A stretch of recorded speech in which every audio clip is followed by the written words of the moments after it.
नमस्कार, आप देख रहे हैं इंडिया न्यूज हरियाणा। मैं हूं आपके साथ में ऋतु तोमर। मेट्रो न्यूज की शुरुआत करेंगे, बात करेंगे गुरुग्राम की। जिला परिषद गुरुग्राम के चेयरमैन बीजेपी समर्थित दीपाली चौधरी बनी है। वहीं वार्ड 1 से पार्षद ओम प्रकाश को उपाध्यक्ष चुन लिया गया है। इस तरह से जेजेपी की जीत माना जा रहा है।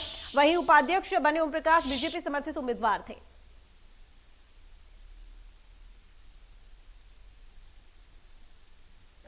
गुरुग्राम में हुए जिला परिषद के चुनाव के परिणाम घोषणा के बाद दीपाली चौधरी ने जीत हासिल की थी और आज सर्वसहमति से एडीसी विश्राम कुमार मीणा के सामने प्रशंसा पत्र भी हासिल किया है। और आज हम पहुंचे हैं गुरुग्राम की जिला परिषद की जो चेयरमैन बनी है। हालांकि शपथ अभी नहीं ली गई है, उसमें समय बाकी है, मगर जो प्राथमिकताएं हैं काम करने की, उन पर चर्चा करने के लिए हम आज पहुंचे हैं। दीपाली जी, स्वागत आपका इंडिया न्यूज पर। दीपाली जी, बताएं कि अब आपकी क्या प्राथमिकता रहेंगी? आप कार्यालय तक पहुंच गए हैं, जिला परिषद गुरुग्राम के कार्यालय के बाहर आप खड़ी हैं। वो कुर्सी आपसे दूर नहीं है और उस पर भी आप बैठेंगी। जब उस कुर्सी पर आप बैठेंगी तो क्या प्राथमिकता रहेंगी शहर के लिए? उन कौन सी कोई कमियां, जिन कमियों को लेकर आप उतरी थी चुनाव के अंदर, आप कैसे पूरा करेंगी? मैं नारी सशक्तिकरण को बढ़ावा दूंगी और एजुकेशन को आगे बढ़ाएंगे। और जो पूरे जिले में धरातल पर जो भी सरकार आगे जनता हित के लिए कोई भी सुविधा देती है तो उनको घर घर पहुंचाएंगे। महिला सुरक्षा की अगर बात करें तो उसको लेकर के आप किस तरीके से काम कर पाएंगे? क्योंकि ग्रामीण अंचल के जो इलाके हैं वहां पर कहीं ना कहीं सुरक्षा जो है कम जो है देखने को मिलती है। शहरी इलाकों में जो महिलाएं हैं वो सोशल मीडिया से कनेक्ट रहती हैं, खुद ट्वीट करती हैं, खुद जानकारी जो है साझा कर पाती हैं अपनी सुरक्षा को लेकर, मगर ग्रामीण अंचल की महिलाएं नहीं पहुंच पाती हैं, शिक्षा नहीं पहुंच पाती, सुरक्षा नहीं पहुंच पाती। उसमें कैसे काम करेंगे? शासन और प्रशासन सरकार के साथ मिलकर नारी शक्ति को बढ़ावा देंगे। इस पूरे आज जो चुना गया है इन सभी लोगों को, जी बताएं सर, क्या जो प्रक्रिया आज की गई, कैसे प्रशंसा पत्र आपको दिया गया, क्या पदभार आपने संभाला? मैं जिला गुड़गांव का वाइस चेयरमैन का चुनाव विदाउट वोटिंग हुआ है। ये पहली बार हुआ है। हाँ, अनअपोज हुआ है। तो वाइस चेयरमैन आप बने हैं तो आपकी क्या प्राथमिकता रहेंगी? पूरे जिले गुड़गांव का तेजी से विकास कराना है। अब गुरुग्राम को हालांकि नगर निगम भी संभालता है कुछ हद तक। आधे गुरुग्राम को नगर निगम देखता है, कुछ पैचेस वीपी देखता है, कहीं जीएमडीए चलता है। जिला परिषद के क्षेत्र के जो इलाके हैं उनमें क्या कमियां रह जाती हैं जो कि पूरी नहीं हो पाती और आप कोशिश करेंगे कि पूरी हो पाए? मैं पिछले 10 साल से लगातार 2 बार सरपंच रहा हूँ। मुझे गाँव में जो भी कमियाँ हैं बारीकी से पता है और उन एक एक कमियों को ढूंढ के दूर निकालेंगे और क्षेत्र को नंबर 1 पे लाएंगे। बता सकते हैं कौन कौन सी कमियां थी? ये नाले हैं, रास्ते हैं, हॉस्पिटल है, स्वास्थ्य है, बिजली है, ये बहुत समस्याएं हैं गाँव में, वो सब दूर करी जाएंगी। धन्यवाद। तो ये थे हमारे साथ वाइस चेयरमैन और चेयरमैन से भी हमने बात की। उन्होंने साफ तौर पर बताया कि कहीं ना कहीं जिले के अंदर जो कमियां हैं उन कमियों को दूर किया जाएगा। और हालांकि आज निर्विरोध जो है इन सभी को जो है चुना गया है। जैसे कि कहा गया है कि जो वाइस चेयरमैन है उनको भी बिना विरोध के ही वाइस चेयरमैन का पद दे दिया गया है। और जो दीपाली चौधरी है, हालांकि उनको चेयरमैन बनना ही था क्योंकि तय था, ward number 9 Pataudi reserve seat आई थी जहां पर कोई भी जीते वो ही चेयरमैन बनना। तो ऐसे में वहां से जीत का जो प्रचंड है वो कहीं ना कहीं दीपाली चौधरी ने लहराया। तो कहीं ना कहीं चेयरमैन तो वही बननी थी, मगर अभी फिलहाल वो सीट पर नहीं बैठी है जिस सीट पर बैठने का इंतजार जो है लगातार गुरुग्राम के लोग कर रहे हैं। क्योंकि गुरुग्राम पूरे जिले के एक ही चेयरमैन बनाया गया है जो कि दीपाली चौधरी हैं। और वो सीट पर बैठने के बाद अपनी प्राथमिकताओं को किस तरीके से पूरा कर पाती हैं और किस तरीके से काम करती हैं। जो अधूरे काम उनके पिता के समय पर अधूरे रह गए थे, जो उनके पिता अपने उन कामों को पूरे नहीं कर पाए, उनको किस तरीके से पूरा कर पाती है। और जो महिला सशक्तिकरण की बात करती हैं, सुरक्षा की बात करती हैं या फिर जिले के विकास की बात करते हैं, क्या वाकई इस चेयरमैन के पद पर बैठने के बाद क्या वाकई वो उस तरीके से काम कर पाएंगी या फिर नहीं? गुरुग्राम से मोहित कुमार, इंडिया न्यूज। हरियाणा ने गैंगस्टर विकास लगरपुरिया को कोर्ट में पेश किया है। प्रोडक्शन वारंट पर पानीपत पुलिस मंगलवार को गैंगस्टर विकास लगरपुरिया को पानीपत कोर्ट में पेश करेगी। आपको बता दें कि एसटीएफ की टीम ने अब तक 30 करोड़ रुपए की चोरी के मास्टरमाइंड गैंगस्टर विकास लगरपुरिया से करीब 10 करोड़ की राशि और 6 गाड़ियां बरामद कर ली है। मामले में अब तक 19 लोगों की गिरफ्तारी हो चुकी है। अगस्त 2021 में खेड़ की दौरा थाने एरिया में 30 करोड़ की चोरी की वारदात को अंजाम दिया गया था।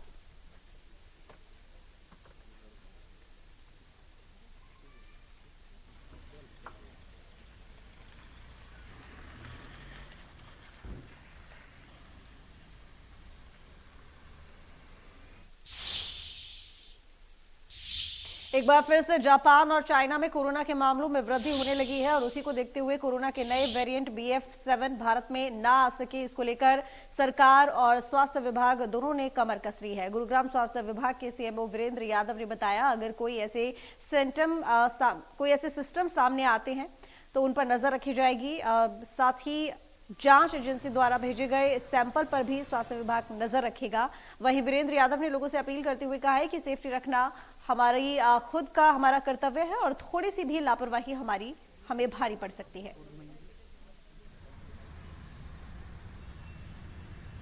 टाइम से कोविड के खास करके चाइना, जापान और अन्य देशों से जो है कोविड के केसेस रिपोर्ट हुए और BF7 को लेकर भारत सरकार ने और हरियाणा सरकार ने दिशा निर्देश भी जारी किए हैं और एक बिल्कुल क्लियर कट जापान और चाइना से आने वालों के इंटरनेशनल ट्रैवलर्स के ऊपर ना केवल नज़र रखी जा रही है, उनके टेस्ट भी किए जाएंगे। इसके अलावा अगर मैं मेन बात कहूं तो हमने जो गाइडलाइंस या दिशा निर्देश जारी किए हैं उसमें हमने स्पष्ट कहा है कि एक फ्लू कॉर्नर बनाया जा रहा है। यदि आपको कोई कॉमन कोल्ड या खांसी जुकाम या कोई भी ऐसे सिम्टम्स जो आप सभी को पहले से हम बार बार बताते रहे हैं कि बदन दर्द और आंखों से पानी आना, खांसी जुकाम होना या उल्टी दस्त के साथ होना, ऐसा कोई सिम्टम है जो कोविड को सजेस्ट करता है, तो उसके लिए हमने RT-PCR या रैपिड एंटीजन टेस्ट के लिए पहले भी कहा और अब भी कह रहे हैं। और जो केस पॉजिटिव आएगा उसको ना केवल हम सैम्पलिंग जीनोम सिक्वेंसिंग के लिए भेज रहे हैं, बल्कि इंश्योर करेंगे कि ऐसे लोगों को टेस्ट, ट्रैक, ट्रीट, वैक्सीनेशन और फॉलोअप किया जाए। जो हमारी 5-fold स्ट्रेटजी है उसको अपनाया जाए। इसके साथ साथ हमने सभी अस्पतालों में एक बार दोबारा से दिशा निर्देश दिए हैं कि मास्क पहनकर एटलीस्ट जो हमारे कर्मचारी हैं वो काम करें। और बाकी लोगों से भी हम रिक्वेस्ट कर रहे हैं कि आपको एक बार दोबारा से कोविड अप्रोप्रिएट बिहेवियर अपनाना पड़ेगा। मास्क पहने, हाथों को सैनिटाइज करें। और क्यों आपने जो बात कही है उसी बात को मैं कहूँ, सोशल डिस्टेंसिंग संभवतः क्योंकि अभी कोई लॉकडाउन या ऐसी कोई सिचुएशन नहीं है, सभी कुछ ओपन है, तो लोगों से यही रिक्वेस्ट की जाएगी कि खास करके भीड़ भाड़ वाली जगह से बचें। आने वाले दिनों में अगर हो सके तो इंटरनेशनल या डोमेस्टिक ट्रैवल जब तक अति आवश्यक ना हो ना करें। नए साल के जश्न के बहाने हुड़दंग मचाने वालों पर शिकंजा कसने के लिए गुरुग्राम पुलिस ने कमर कस ली है। गुरुग्राम के तमाम इलाकों में सुरक्षा बढ़ा दी गई है। अलग अलग इलाकों में पुलिस नाकेबंदी कर रही है और इलाकों से गुजरने वाले वाहनों को चेक किया जा रहा है। साइबर सिटी गुरुग्राम में गुरुग्राम पुलिस ने अपनी कमर कस ली है और गुरुग्राम के अलग अलग इलाकों में नाकाबंदी कर गाड़ियों को चेक किया जा रहा है।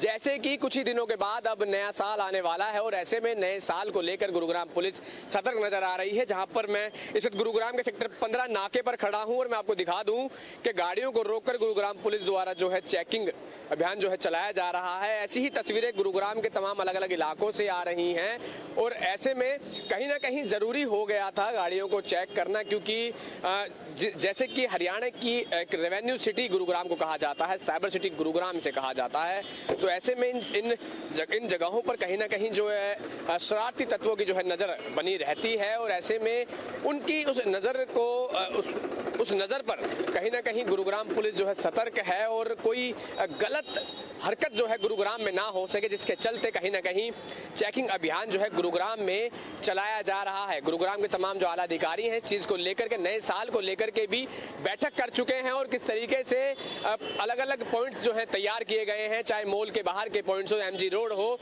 हुड़दंगियों पर नकेल कसना ही नहीं प्लान है, बल्कि हुड़दंगियों पर नकेल कसते हुए ऐसे में उन लोगों पर भी नजर रखनी है जो कि इस देश की, इस जिले की, इस शहर की, इस प्रदेश की शांति को भंग करने की मंशा अपने मनों में रखते हैं।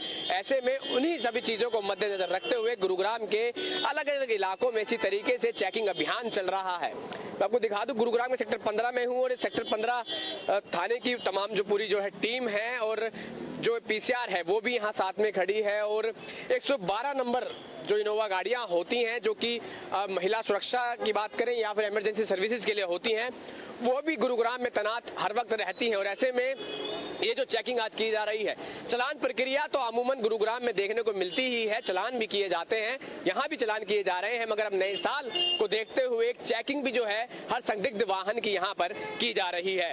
तो ऐसे में देखना होगा कि गुरुग्राम पुलिस की ये चेकिंग कितनी शांति को गुरुग्राम के अंदर जो है बनाए रखती है।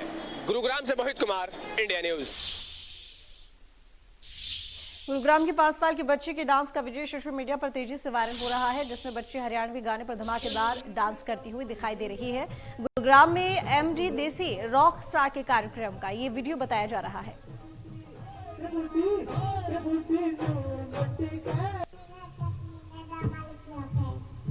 सास मेरी मटकड़ी ने दमन दिया सास मेरी मटकड़ी ने दमन दिया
तो चलिए अब बात करेंगे फरीदाबाद की। फरीदाबाद के सेक्टर 37 स्थित सामुदायिक केंद्र में आयोजित एक कार्यक्रम में हरियाणा के पूर्व मुख्यमंत्री ओम प्रकाश चौटाला शिरकत करने पहुंचे। इस मौके पर ओम प्रकाश चौटाला ने महाराजा सूरजमल के चित्र पर पुष्प अर्पित किए और उनके बलिदान को याद किया। इस दौरान उन्होंने कहा कि हरियाणा में हर वर्ग सरकार से दुखी है। अगले चुनाव में रैलू भारी बहुमत से जीत कर सरकार बनाएगी। उन्होंने कहा कि बच्चों को नौकरी देने के लिए अगर कोई उन्हें फांसी पर भी चढ़ाएगा तो वे फांसी पर चढ़ने के लिए तैयार है। हम हर योग्य बच्चे को उसकी योग्यता के मुताबिक नौकरी दें।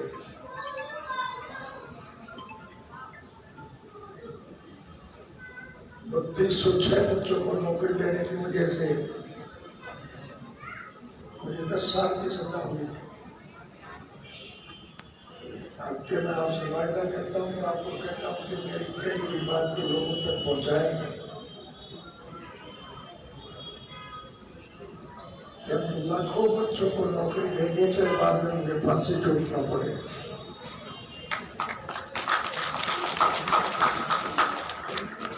लेकिन ये संभव तभी होगा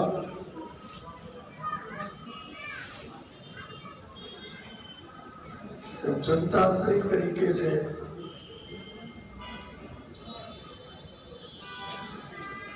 आप अपनी पार्टी की सरकार बनाएंगे।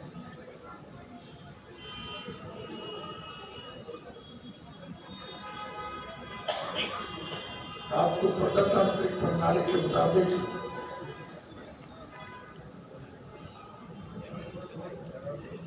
देश की हर नागरिक की मूलभूत जरूरत पूरी करेंगे।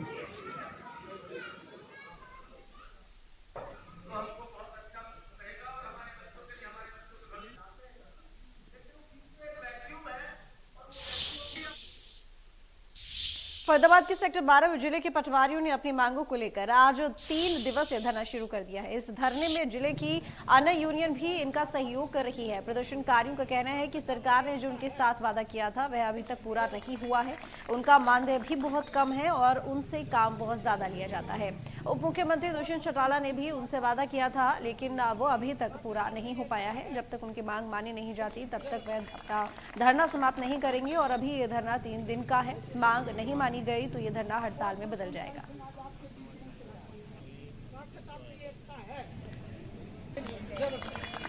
जो पटवारी एवं कानूगो एसोसिएशन है, ये आज पूरे प्रदेश में 22 के 22 मुख्यालयों पर अपना धरना प्रदर्शन कर रहे हैं। क्योंकि जो वेतनमान इनका है, जैसे जेबीटी का है, जेई का है, एमपीएचडब्ल्यू का है, जो ग्रेड पे है, इनमें सबसे कम पटवारी का है। क्यों राजस्व विभाग है, ये चाहे इलेक्शन ड्यूटी हो या और अन्य ड्यूटी हो, इन पर वर्क लोड भी ज़्यादा है। 12-12, 14-14 घंटे कार्य करते हैं। फिर इनमें क्वालिफिकेशन है जो इनकी BA, MA ग्रेजुएट लग के फिर अपनी ट्रेनिंग करके उसके बाद ये अपनी ड्यूटी ज्वाइन करने, उसके बाद भी इनका वेतनमान बहुत कम है। इसीलिए आज पूरे प्रदेश में सर्व कर्मचारी संघ ने, जो पटवारी एवं कानूगो एसोसिएशन है, इनके समर्थन में पूरे प्रदेश में धरने प्रदर्शन चलाए जा रहे हैं। ये जी सभी को पता है कि 19 दिसंबर से हमने पूरे हरियाणा में काली पट्टी बांधकर कार्य। डीसी विक्रम सिंह ने आज स्थानीय सेक्टर 12 लघु सचिवालय परिसर में स्थित परिवार पहचान पत्र केंद्र के माध्यम से नागरिकों को मिलने वाली सुविधाओं का फीडबैक लेने के लिए परिवार पहचान पत्र केंद्र का औचक निरीक्षण किया। डीसी विक्रम ने अधिकारियों को निर्देश देते हुए कहा कि परिवार पहचान पत्र केंद्र के माध्यम से नागरिकों को मिलने वाली सुविधाओं में किसी प्रकार की कमी नहीं होनी चाहिए। निरीक्षण के दौरान डीसी ने वहां पर परिवार पहचान पत्र अपडेट करने की प्रक्रिया को देखा। इस दौरान उन्होंने वहां तैनात कर्मचारियों को निर्देश देते हुए कहा कि परिवार पहचान पत्र केंद्र में विभिन्न कार्यों के लिए आने वाले नागरिकों को किसी भी प्रकार की परेशानी नहीं होनी चाहिए। साथ ही सभी कर्मचारी नागरिकों के साथ उचित व्यवहार करें। नागरिकों को निर्धारित समयावधि में सेवाएं उपलब्ध करवाई जाएं। उन्होंने कहा कि यदि किसी भी कर्मचारी के खिलाफ शिकायत मिलती है तो उस पर नियमानुसार कार्रवाई अमल में लाई जाए। कोरोना के नए वेरिएंट BF7 के मद्देनजर स्वास्थ्य विभाग ने भी अपनी कमर कस ली है। फरीदाबाद में अगर कोरोना के पॉजिटिव मामलों की बात करें तो फिलहाल की स्थिति सामान्य बनी हुई है, लेकिन बहुत सारे लोगों ने अभी तक भी बूस्टर डोज नहीं लगवाई है। इसको लेकर स्वास्थ्य विभाग चिंताएं जता रहे हैं। स्वास्थ्य विभाग के अधिकारी लगातार जनता से अपील कर रहे हैं कि वे बूस्टर डोज जरूर लगवाएं, क्योंकि आज जो कोरोना का असर कम है वो केवल वैक्सीन की वजह से ही है। ज्यादा से ज्यादा वैक्सीन लगवाकर आप अपने आप को सुरक्षित रख सकते हैं। कोरोना के एक बार मामले दोबारा से बढ़ने की उम्मीद जताई जा रही है, लेकिन उसका कारगर उपाय है कोरोना की वैक्सीन लगवाना। फरीदाबाद में किस तरह के हालात हैं, चूंकि बूस्टर डोज बताया जा रहा है कि बेहद कम लोगों ने लगवाई है, और इसको लेकर हमारे साथ में हैं डॉक्टर मान सिंह, जो इम्यूनाइजेशन ऑफिसर भी हैं जिले के। उनसे बात कर लेते हैं। सर, कोरोना की जो डोज है वैक्सीन की, वो उसकी क्या संख्या है, क्या आंकड़ा है, फिलहाल का स्थिति क्या है? नमस्कार देवेंद्र जी, स्थिति ठीक है। हमारे यहाँ लगभग 127% तो फर्स्ट डोज लग चुकी है, और जहाँ तक हम सेकंड डोज की बात करें तो 108% लग चुकी है। और अगर पूरी तरह से वैक्सीनेट हम सेकंड डोज के बाद भी मान लेते हैं, काफ़ी उसकी क्षमता है। और 18+ को ही प्रिकॉशन डोज लगाई गई है, तो उसको ध्यान में रखते हुए बाकी 12 से 15 और 16 से 18 इनकी भी ऑलरेडी लगी हुई है। ज़्यादातर संख्या लग चुकी है, 97% है, किसी की 87% है, तो डोज तो काफ़ी हद तक लग गई है। और सेकंड डोज लगने के बाद में वो पर्याप्त है। अगर कहीं जान मान को, कॉम्प्लिकेशन को बचाने के लिए वो पर्याप्त है सेकंड डोज जिसको लग गई। और सोने पे सुहागा ये है कि प्रिकॉशन और लग गई तो सोने पे सुहागा, बूस्टर डोज जिसको कहा जाता है। लेकिन सर, जो 127% जो बता रहे हैं और 108%, इनके क्या मायने, मतलब इसने कैसे समझे 127%? जो हमारे फरीदाबाद डिस्ट्रिक्ट का टारगेट है वो उसके हिसाब से, तो जो 27% अगर हम माने हैं तो उसमें क्या होता है कि हमारे इर्द गिर्द जो दिल्ली है, NCR का एरिया है, तो ये बाहर के लोग भी अगर वहाँ नहीं लग पा रही थी तो ये भी कई बार आ जाते हैं। उसकी वजह से ये हमारा 100 से ऊपर चला जाता है। बाकी हमारी जो टारगेटेड पॉपुलेशन है वो पूरी तरह से वैक्सीनेटेड है, चाहे हम फर्स्ट डोज की बात करें चाहे सेकंड डोज की बात। लेकिन बूस्टर डोज को लेकर लोगों में जागरूकता नहीं दिखाई दी, और इसीलिए उसका जो आंकड़ा है वो बेहद कम रहा। और अब जैसे में ओमिक्रॉन का जो सब वेरिएंट है BF7, इसको लेकर उम्मीद जताई जा रही है कि फरीदाबाद या देश में आने की जिस तरह आसार जताए जा रहे हैं, तो बूस्टर डोज कितनी ज़रूरी है? देखो, प्रिकॉशन डोज जो है वो ज़रूरी है, लेकिन क्या है पब्लिक का बाद में ये डाउन हो गया। कोरोना का जो प्रकोप है उसकी वजह से पब्लिक थोड़ा सा अवेयरनेस इस पर ध्यान कम दे पाई। और जब तक फर्स्ट सेकंड डोज की बात है तो तब पब्लिक को भय था, डर था, उसकी वजह से ज़्यादातर लोगों ने लगवाई है। सभी लोगों ने लगवाई है। एक तरह से प्रिकॉशन डोज पर लोगों ने कम ध्यान दिया है। अब ऐसे में क्या अपील करेंगे जिनकी प्रिकॉशन डोज नहीं लगी है वो लगवा लें? और क्या हमारे ज़िले में एवेलेबिलिटी कितनी है प्रिकॉशन डोज की? देखो हमारे ज़्यादातर तो लगी हुई है, और मैं तो सभी से अनुरोध करता हूँ कि अपनी फर्स्ट सेकेंड और प्रिकॉशन कोई सी भी डोज बच रही है तो ज़रूर लगवाए। और हमारे पास कोवैक्सीन पर्याप्त मात्रा में है, और हमारे कोविशील्ड और कार्बेवैक्स की हमने डिमांड कर रखी है, रिक्वेस्ट भेज रखी है। मामले अगर बढ़ते हैं जिस तरह आसार जताए जा रहे हैं, तो क्या ये जो वैक्सीन कोवैक्सीन और जो कोविशील्ड की आप बात कर रहे हैं, कार्बोवैक्स की, ये कब तक आ जाएगी जिले में? देखो इस वीक में आने की उम्मीद है। और जहाँ तक आप मामला बढ़ने की बात कर रहे हो कि काफ़ी देशों में, जैसे चाइना जैसे देशों में काफ़ी ये फैल रहा है, और ये माननीय प्रधानमंत्री जी की जो ये देन है, ये वैक्सीनेशन, जो वैक्सीन भारत में ये लगी है, ये संजीवनी बूटी का कार्य कर रही है। और यहाँ बहुत ही कम चांस है, पर फिर भी हमको बिल्कुल अवेयर और बिल्कुल मुस्तैद स्वास्थ्य विभाग पूरी तरह से तैयार है हर प्रकार से इस विपदा से निपटने के लिए। बिल्कुल, देखिए ये थे हमारे साथ में इम्यूनाइजेशन ऑफिसर डॉक्टर मान सिंह, जिनका साफ तौर से कहना है कि हर विपदा और आपदा से निपटने के लिए पूरी तरह से हेल्थ डिपार्टमेंट तैयार है। और वो अपील भी लोगों से कर रहे हैं कि जिन लोगों ने प्रिकॉशन डोज या पहली या दूसरी डोज नहीं लगवाई है, वो भी डोज लगवा लें। फरीदाबाद से देवेंद्र कौशिक, इंडिया न्यूज। फिलहाल मेट्रो न्यूज में इतना ही। देखते रहिए इंडिया न्यूज हरियाणा।